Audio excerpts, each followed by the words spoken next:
Hey everyone, this is the Wifey Vibe podcast. I'm your host, Karen McCarran. Welcome back to the show. Today is October 3rd, 2024, and I have not released a podcast, I don't know, in a couple of months. So, why? I don't know. Couple of things. I'll give you a bit of an update. If you're watching this, you're going to see behind me our signage for our company, our new branding. We just relaunched everything about, I don't know, maybe probably around the same time I stopped recording podcasts. Um, so welcome if you're our new listener. If you are a listener who's been with me the whole 5 years, then welcome back. So on today's episode, also if you're watching on YouTube, you can see Scott. I don't know what he's doing. He's being Scott, but um I wanted to come on and like essentially just sort of have a conversation about really what's been going on, but really the crux of all of that is gratitude and doing the work. So the last year of our business, and some of you, I mean, obviously I haven't, like, some of you know me personally, so you'll know kind of the story, but there was a point where I was starting to get really bored just being, stay at home wife kind of vibe. And it's just not my personality to do that full time. And so I started to get bored. And I guess in the May, June timeframe, maybe May, I said to Ken, hey, listen, like I'm going crazy. Do you want help in the business? Long story short, we decided to launch a content AI tool. So the content company, the OG content company, is a content writing service. So digital marketing agencies, enterprise people, and even some small business, but not a ton, will use us to write blog posts, website content, ebooks, that kind of thing, anything written. We don't really get too much into social posts because you can take a blog and chop that up into 20 social posts, but we write everything pretty much under the sun. We've been in business for over 10 years, almost 11 years. We've written 60 plus thousand pieces of content over the years. We've always had writers, North American writers. We've never worked with writers outside of that because the quality suffers. And the company was like kind of on its deathbed. Like, I mean, this year's revenue is garbage, if I'm being honest. And that's a scary place to be when you've had a successful, I mean, to some people it wouldn't be successful, but to us it was. Like, it's funded our whole life for even when we were separated. It's funded everything for us, right? And so there's a point where you're looking at it kind of falling apart because of changes in the industry, and you're like, holy shit. Like, sorry, I've got my window open if you can hear trucks going by.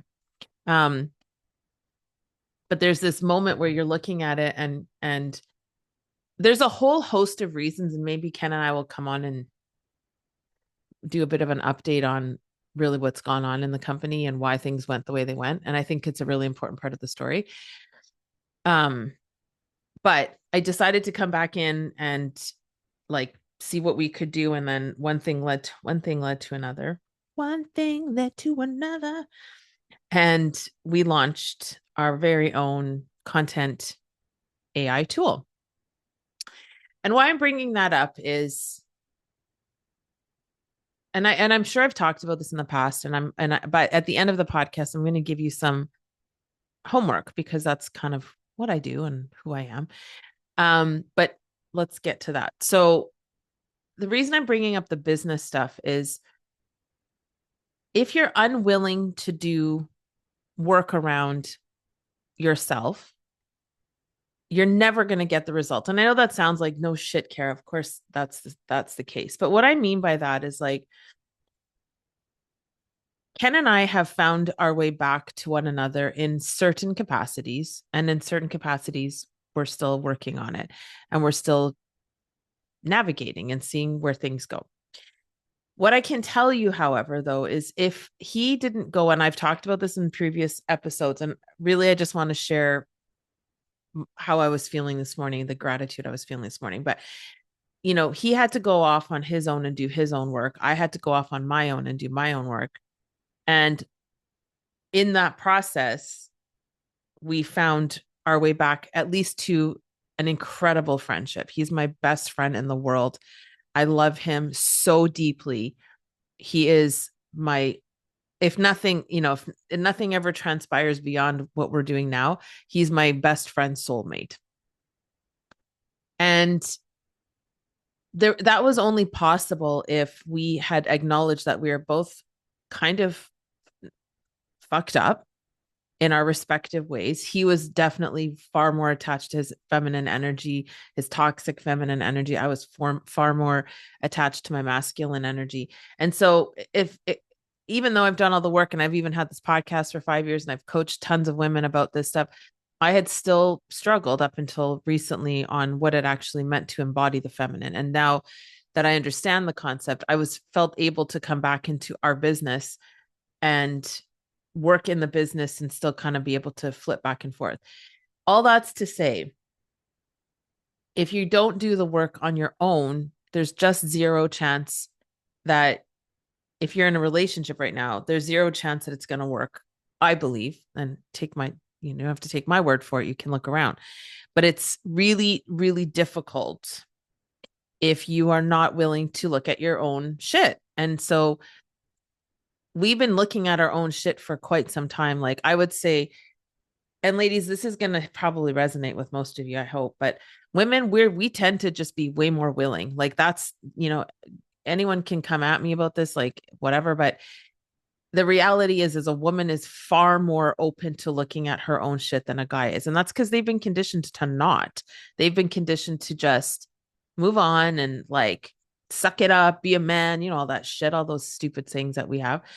And so men don't look at their own behavior even remotely as often as a woman will. And so you've got all these men, and my daughter actually brought this up yesterday. She said, like, you've got all these women who are very much willing to look at, now there's a plane. Um, very much willing to look at their own stuff. And you've got all these men who just haven't been invited to the party from an early age, right? Like they're these guys that are trying to be tough and, kind of suck it up and just be men. And like, so you've got all these women, we're all sitting here going, we're paying attention, we're understanding the assignment, we're working on ourselves, we're doing the things that we need to do. Where are the men who are also working alongside us? And the truth of the matter is it's unbalanced. You've got a very major imbalance rather of women healing versus the men healing. Now, I'm not saying there's not men healing, there definitely is, but there's not, the balance isn't there because we're just more open and willing. And so you've got this whole camp of women who are like, where the fuck are all the guys that are like doing the same work? And it's hard because you become cynical and like, I've seen a lot of women who are like, this almost like this virtue signaling of like, oh, I'm healed and you're not. And so fuck you. Like, come on, ladies, we can do better than that. It's not their fault. Now, that's not to say that if a man understands he has trauma, that's for him to fix. It's not for you. Like ladies who think, you're with people, and this was me. I was with Ken for the potential, right? I saw this potential. First of all, how fucking arrogant is that? But I did see something in him he didn't see in himself. And that's different. Having a belief in somebody is different than seeing the potential of and hanging on to a relationship for the potential. But I saw something in him that he just needed to come to see as well. But there are more women healing than there are men. And that's just how it goes. Like that's just how it be, right? So when Ken and I were separated, and I'm talking like when we were not living or when we were living together and we still do have separate bedrooms, like none of that's really changed. But when we were more separate, when it was very black and white, I was not interested and he was not wanting to. Like when we were like that in 2022, he went and there was leverage. And I say that word a lot because that's really the crux of all of this is leverage. Like if a dude doesn't have leverage, i.e. enough pain and reason to change, same for a woman, but it's got to be more dramatic and I think more violent for a guy, then they're just not going to change.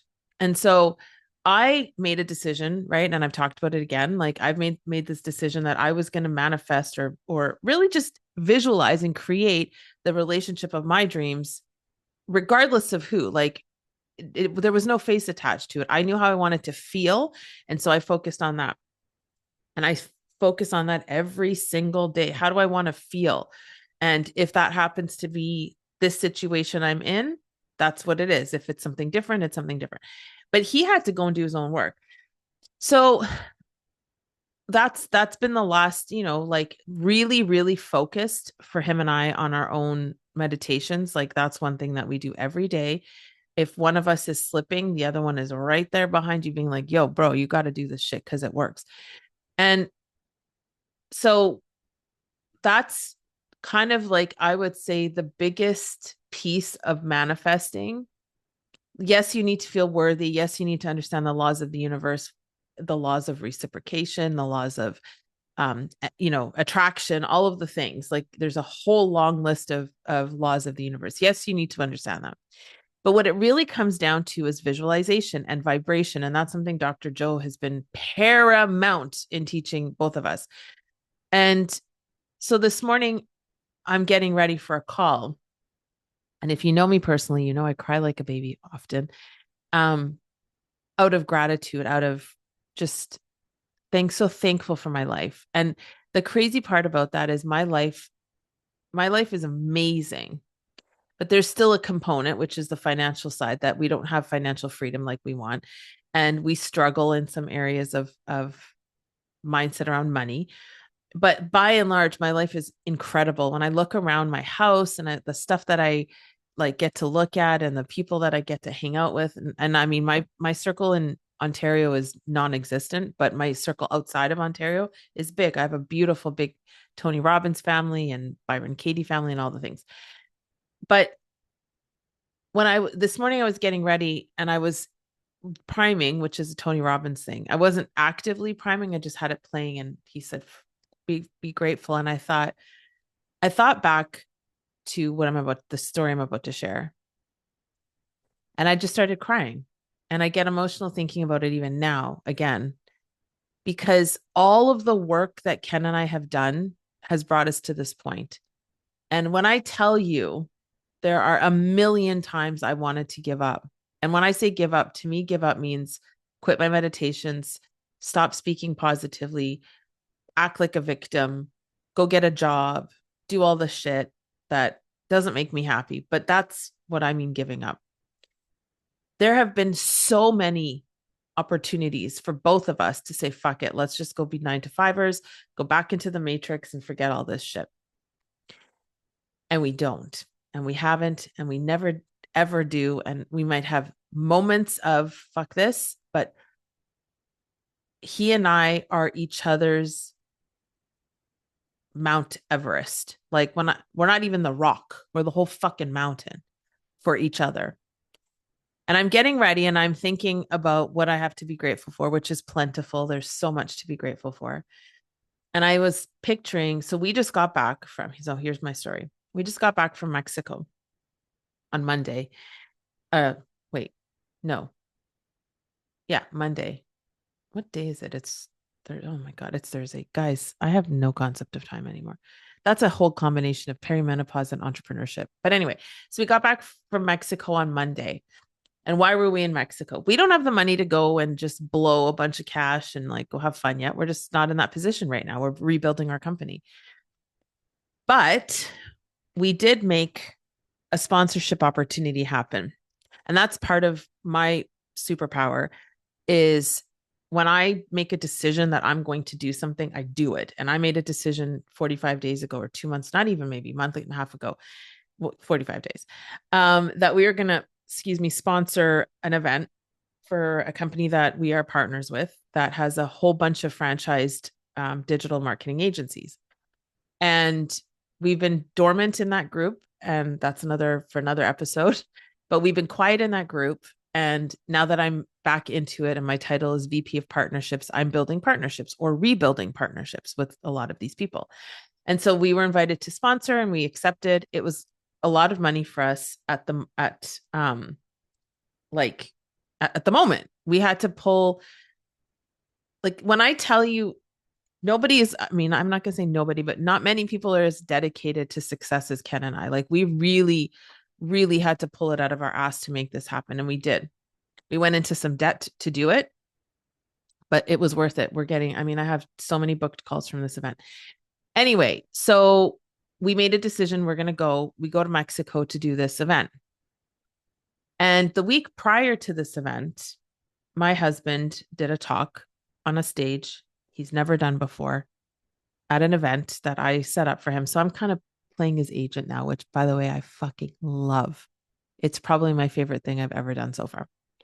And it's called Fuck Up Nights. And I will, once I get the video, I am going to share it everywhere, like on my Instagram and my YouTube channel. You'll be able to watch it. So that happened last week, and I was floored at how amazing his talk was. And it was really funny because I like if you've been in any of my programs or classes or anything, I'm pretty on the fly just like he is, but I trust myself because I know what the fuck I'm talking about. This guy was like, no, I'm good. I made him a slide deck. He looked at it. We kind of went over it, but he was still not practicing. He was just like, I'm gonna go on the fly. And I was like, oh my God. Like inside, I was like freaking out. I was so nervous.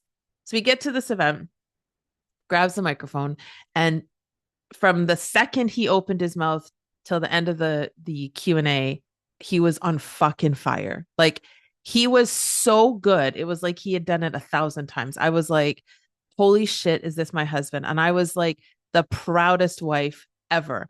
And there's actually, if you go on my Instagram at the wifey vibe, you'll see some pictures of us and me. And I'm just like, you can see it. I don't even have to describe it. I'm mesmerized. So this next one comes up, this next event we're going to, and I called to the universe. I asked to God, please give us an opportunity for him to speak at this event. Our sponsorship was bronze, so the lowest sponsorship. So that does not include a speaking opportunity. But I was like, please, God, just make this happen. I kept, every time I visualized, every time I did my meditation, I picture Ken on this stage. Lo and behold, a week before we go out to the event, maybe not, probably about maybe 2 weeks, I get an email from the organization. Oh my gosh, we have an opportunity. There's a spot open for Ken to do a talk. Do you want it? Ha, fuck yes, I want it. So he got this opportunity and he did it again. Now, the crowd was different. So he noticed, and it was really cute. He's like, well, I didn't get the same energy. And I said, babe, it's because it's not the same energy. It's a marketing conference. They're not going to be as bubbly as Fuck Up Nights because Fuck Up Nights is fun and it's whatever. So it was a really good lesson. Like I had some notes for him for this one, but there were 2 talks going on. And one of the talks was being put on by actual friends that we made at this event that did credit card processing. And this poor guy had like 5 people in his room. And I peeked and I was like, this sucks. Like I really want for him, like I want everybody to win. It was really shitty. I was like, fuck. I go into my husband's room and it was like 50 plus people. And this guy had no nerves, by the way. Like I asked him, I was like, were you nervous? He's like, no, nothing. Now that's where Asperger's benefits you because he's able to put it into compartments. He just wasn't nervous and he crushed it. He did really, really well. We were rushed. He only had 25 minutes. So that was a bit of a challenge, but regardless, he did it. We got a lot of traction from it. People came up to him, told him it was a great call, a great talk. We got a really important contact from an SEO company that I'm not going to name names until it's something. But that guy came up to him and said, I loved your talk. It was really good. This is going to help a lot of my clients. And so I'm in the mirror this morning and I'm getting ready. And the really important thing, ladies and gentlemen, but ladies, is that you honor and celebrate things that go on. And I'm listening to Tony talk about what to be grateful for. And I'm thinking, holy fuck. Like we actually did it. And this is just a teeny tiny pebble in what's about to happen for us and where I'd like to take things. But holy shit. My husband just did 2 talks, crushed them both. He's never done that before. He's made an agreement that if he's going to be open, he has to be open. And that only comes from the work he's done. And I have to be open. And that's only come from the work that I've done. And when I say to you, my heart is so full of gratitude. And like, slowing down, and part of the feminine energy is to slow down and just relish, like just soak it up. When I sit and I think about like, because it's been a bit of a whirlwind, we've had a bit of a crazy week around here. And so we haven't actually even debriefed each other on like what was good, what was bad, blah, blah, blah. We just kind of scooped it because now my calendar's getting booked.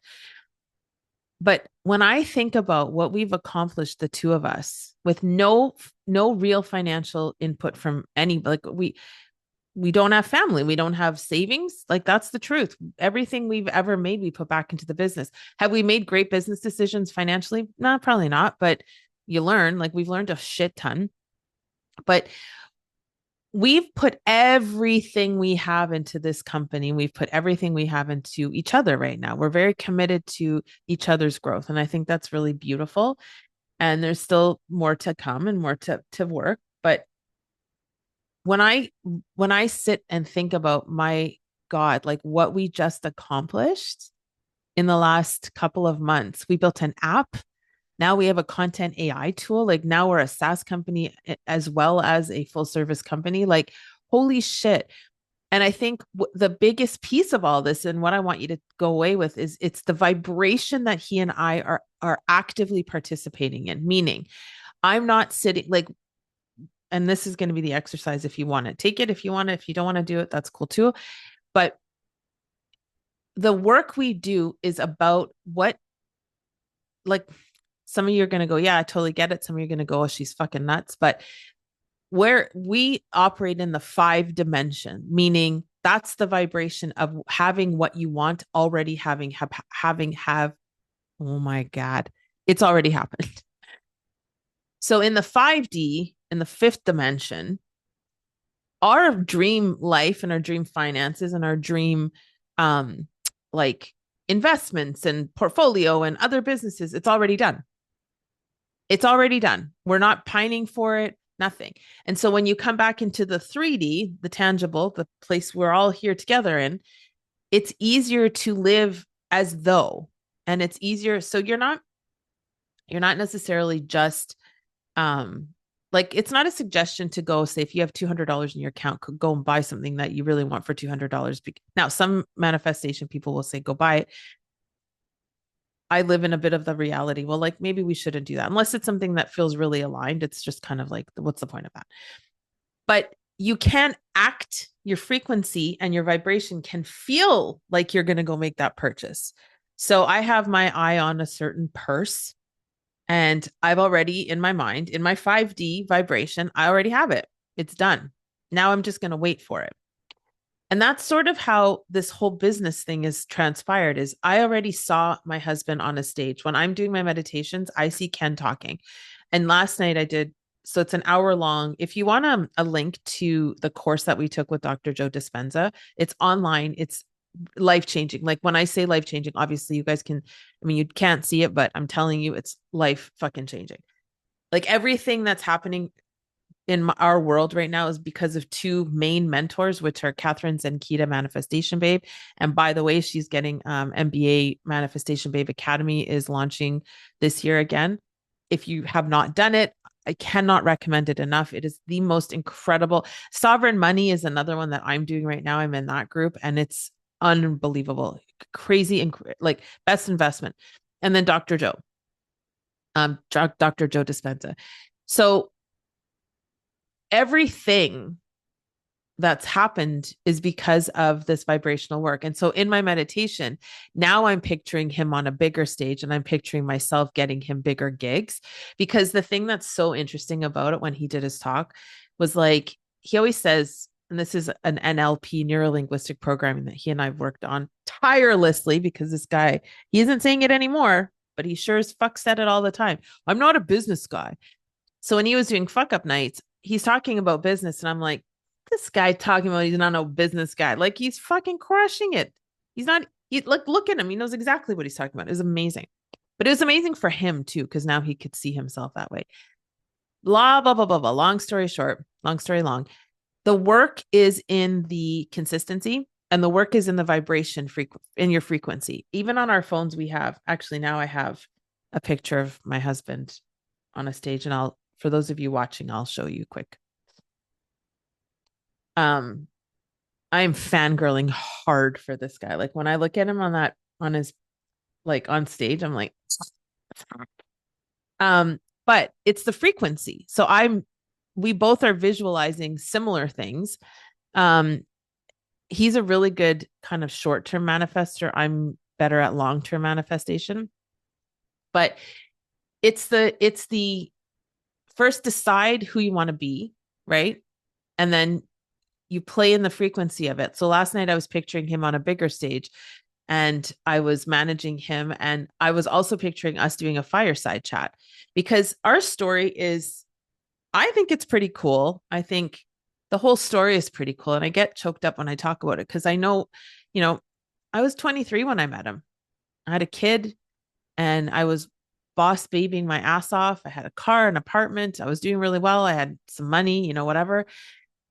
And when I think about how far we've come and how much work we've put in, it's a beautiful story. And now the payoff is happening. Like any moments of doubt, I just trust God and I go, no, it's happening the way it's supposed to happen. But now I actually can feel that vibration, that frequency on the regular, whereas before it was like fleeting. It was in and out. Now it's just kind of constant. But the gratitude I feel for, and the thing that I would say I cry to God the most about, and I don't, they say you shouldn't pray necessarily for things, like you shouldn't put in the order to God, but you should thank God for what you already have, right? So, like, and some people disagree with that, but what I do when I'm praying is I'm thanking God. And what I thank God for the most is the ability that He's given me to stay open and to be willing to go to Tony Robbins events and to be willing to break the generational curse of my family, which was severe alcoholism and just abuse and violence. And I'm none of those things. Um, I thank God for giving me a heart that is open to everything. And I thank God for giving me a heart that's open to everyone most of the time. And I'm just so grateful that we've persevered and that we didn't give up and that and like, to be clear, it's not like things are perfect, right? Like right now, there's still not. There's still struggle here. There's still questions about our relationship. But I'm so deeply grateful for everything, mostly my heart. And that's something really big for me to say because it feels almost egomaniacal. Like, oh, I'm so great. Thanks. Thank you, God, for making me so great. But fuck that. I am great and I'm happy and I'm grateful that I've been given this soul and heart to be able to change and to make these things happen for my family and just to stay committed. And I'm so grateful for Ken for being so open. Like he said to me, I go, what's made you decide that you're going to do talks now? Like he didn't decide, actually. I forced it on him, if I'm being honest. Like that was definitely masculine energy on my part because I'm like, listen, there's no way we're going to get back in front of people if you're not willing. Like I don't want to do public speaking. That's not something that is on my radar right now, mostly out of fear. And so I got resourceful. And I also know he's just a fucking cool guy and I love listening to him talk. So I felt like, other people will love listening to him talk. And I said to him, like, why now? And he said, I ran out of excuses. Like, hear that. He's run out of excuses. And he said, like, I got nothing left. This is it. I have to do this. Like, what's the reason for not doing it now? And I said, you're absolutely right. And so he's doing it. And we actually have a talk together in November, a local talk. So that should be fun. But I see us on fireside chats together and telling our story because our story is not just, oh, we saved our marriage, because that's like, sure, that's cool. But there's so much more. There's so many more layers to what that statement means. And really, we're saving our lives, we're saving our business. And the marriage is different because of that, because of all these other layers. It's not just like, oh, some people have to commit to one or the other, right? Marriage. And I know people like that who've had to commit to fix the marriage or the business. Well, we decided to fix ourselves. And when I say fix, like don't get all uppity about, oh, you're not broken. No, but there's shit that was not functioning. So now I'm better and he's better. And those things had to happen. We had to go in our respective corners to sort ourselves out. But then that's when all the other bits came to, and there was no, this was all supposed to happen as it happened. And like, I sometimes get caught up in like 25 years. Holy fuck.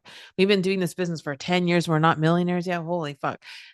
I get caught up in that narrative. But then I remember like it's all happening as it's meant to happen. And that's the end of that. So if you want one of the best exercises that he and I have ever done to really get you kind of sorted in the direction of how do I change my frequency? How do I change my thermostat? And the thermostat, I know you guys know that it's a Tony term. I think that's where I first heard it. But where's your, like, if you're used to only making, $5,000 a month, that's your thermostat. If you wanted to make 10, you've got to raise your thermostat. How do you raise your thermostat? Well, one of the ways that I've done it and continue to do it. And this is the exercise that I think was really pivotal in changing Ken's mindset around this was building, describing. So for us, we want to do, and I know some of you are gonna be like, holy shit. In our height of our business, our best month was 65,000 revenue in content. That was our best month. We only had a couple months like that. Mostly it was probably about 45 on average, K. And are we proud of that? Fuck yeah. If you told me like 10 years ago or what 10, whatever, if you told me in high school, Kara, someday you're going to make $65,000 in 1 month, I would have said you're fucked and you're crazy. But here we are. And that was a few years ago now, pre-COVID, but I have a point of reference. So for us, we want to do 100K in sales in revenue, sorry. And so what basically I did was I sat with Ken on a Sunday evening a couple of a few weeks ago now, and I said, well, what does $100,000? Because I said to him, how are we going to raise your frequency? Because the thing when you have two people that are both into this, you kind of can have opposing frequency sometimes. So he and I really have to focus on getting our alignment in check because I have a certain vision and he has a certain vision. We have to make sure that those visions are similar because we're pulling the ship together. So I said to him, well, let's say we want to do 100K. Like that's not unreasonable. We know what that feels like. We know what that looks like. We're close to it. It's not like we were doing 5,000 and then we tried to jump to 100 because that's, if you've done any of my programs, you'll know that that leap does not work ever, never, never, mostly never. Maybe there's a unicorn here and there. So I said, what does $100,000 guy per month, $100,000 per month guy live like? What does he eat?